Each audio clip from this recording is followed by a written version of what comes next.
Welcome in, everybody. We got Sunday Night Football. My man JJ is back with me. When me and JJ are both on here, we've hit 3 in a row. We were going for 4 last time, but unfortunately JJ couldn't make it, which works out because Mike Gesicki sold the parlay. But JJ's here now. He's bringing all the good luck with him. We're going for 4 in a row today, and we got my Lions against the Houston Texans. It's going to be a great fucking Sunday Night Football to watch. Let's get into it.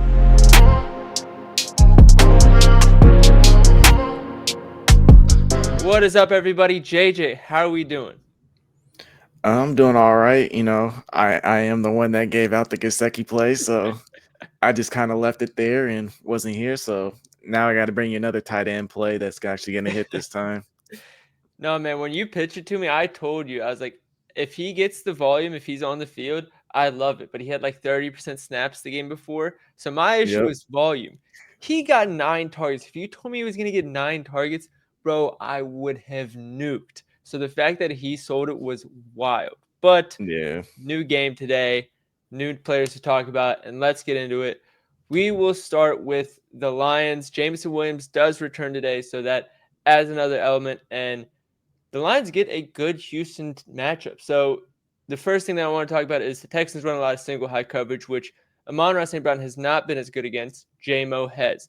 The issue is J-Mo gets Derek Stingley, who, if you guys don't watch, is very, very good at playing cornerback. So don't really want to target either of those matchups, which leaves us with Sam Laporta in the receiving game.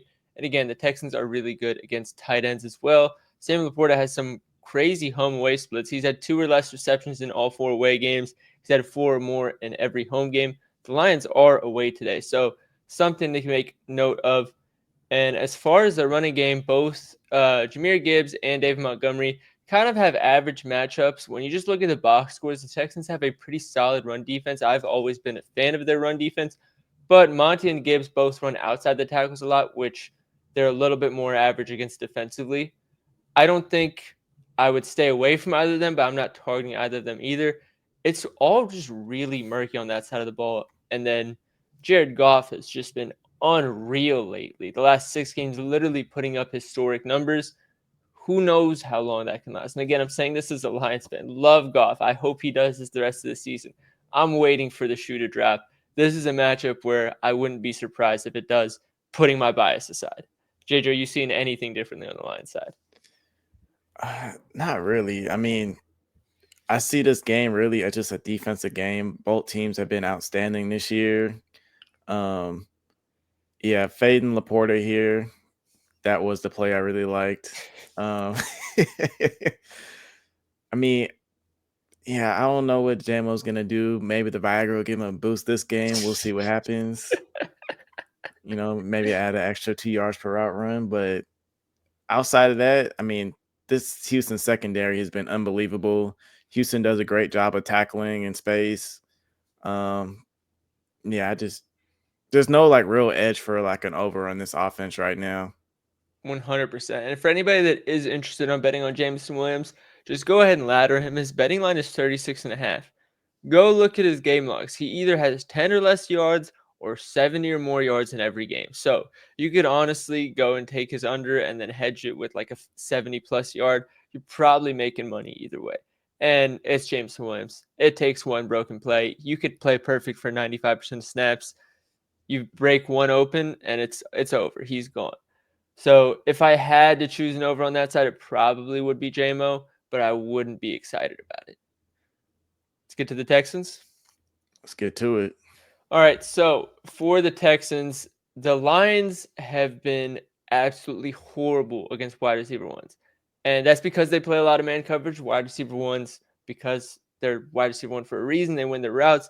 They tend to be the alphas and the big dogs against man coverage. And Nico Collins comes back this week. The issue is we don't know how healthy Nico Collins actually is. They kind of waited a little until like pretty late in the week to actually activate him from the IR. So I'm reluctant to just go 100% full throttle and trust his health. But if he's healthy, this is a game where he should do really, really well. Outside of that, there's Tank Dell, who's just been having a weird season. I know I don't want to say he's fallen off because I know he had a really weird offseason, both health and a little bit of personal. But in terms of betting on him, It's not something I traditionally want to do, especially not in this matchup, as long as Nico Collins is healthy. And then we get to Dalton Schultz, where the Lions have been one of, if not the best teams against opposing tight ends. The man coverage surely doesn't help that. They have like 4 linebackers that they rotate in. Almost all of them are pretty solid in coverage, which didn't used to be the case 2 years ago. So that's a refresher as a Lions fan. So tight ends have not done well against the Lions. Dalton Schultz has not done much this season, even when Nico Collins and Stephon Diggs are out. So I'm not expecting much from Dalton Schultz. I'm expecting a good game from Nico Collins. And as far as the run game, dude, Joe Mixon has just been unreal. JJ, what are you like? Do you like this matchup? Do you not like this matchup? I know you're the run game whisperer when it comes to these shows. Yeah, I don't like this matchup for him. I remember in a previous video we were talking about the Lions' run defense. They're better against zone rushes, but they're very bad against man gap. And Joe Mixon is a zone rusher kind of guy, so I think this is probably a good spot to fade him here, even though he's been getting a lot of carries. I don't think he's going to get that many carries. I think they're going to probably have to try and air it out. I mean, they're going to have to try and like get the run game going to like keep it somewhat balanced, but I think the best part to attack Detroit is probably through the air, especially like with Nico Collins. If he is good to go, you got to get him the targets. It's just as simple as that. 100%. And I mean, dude, that's music to my ears. I'm fucking terrified of Joe Mixon right now. Yeah. But yeah, not many good spots for this game. And I know I want to make one thing clear. I'm a Lions fan. Everybody keeps asking me since it's a primetime game, hey, are we trusting your Lions? They're favored. They've been so good. I'm not going to lie, guys, this feels like the game. Every system under the sun favors the Lions, which for whatever reason never seems to go well. All the money is on the Lions if you go and check the betting splits. And at some point, like, we're not going to play like this for 17 weeks. At some point, the shoe's going to drop. It's probably going to happen in a game where we're on the road, which is today. And on prime time, things are just a little bit different. And it feels like I'm nervous. I'll just say that. I still think we're going to win. This is the first game I've actually been nervous for this season. So I'll just say that. But let's get to the parlay. To everybody that skipped to this timestamp, welcome. JJ's back, so we got the good luck with us. Let's get to this parlay. In the first leg, we're going with the under 50.5 total points. Guys, 50.5 points is a lot. Most games are not set this high. You will rarely find a game with 2 defenses this good with the game total this high. And on top of that, Sunday Night Footballs, or the last 29 Sunday Night Footballs before or week 10 or before, which fits this narrative, they've gone under in 23 of 6 games. This fits this narrative. We got 2 good defenses. We got a very high game total. I'm going to trust the under 50.5 here. And in a previous video, I think it was 2 games ago, correct me if I'm wrong, we said it was tight end day. We took 2 tight ends. We took their alt lines over. It was the Denver and Tampa Bay game. We took Kelsey and Otten. We're doing the opposite today. We're fading both of the tight ends. And the first one is Sam Laporta. We're going under 3.5 receptions.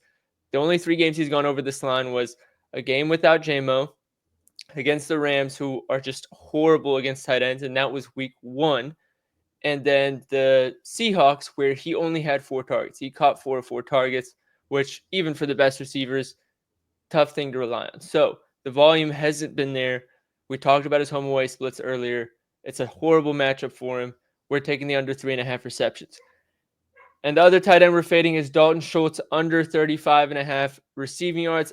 Correct me if I'm wrong, TJ, but I think he's been under this line in every game this season except for one, and that was without Nico Collins. And now he has the worst matchup he could possibly ask for in the Detroit Lions. Doesn't really make much sense to me.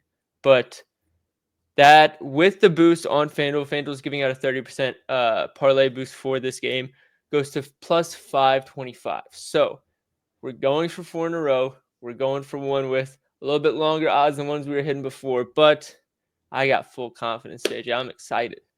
You know what's funny? Let's hear it. This is our first ever full unders parlay.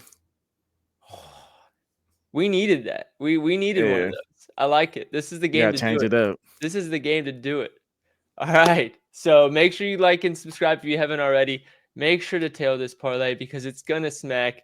And you don't want to be here when we're talking about going for our 5th in a row next video and you haven't tailed the other 4 yet. So lock it in.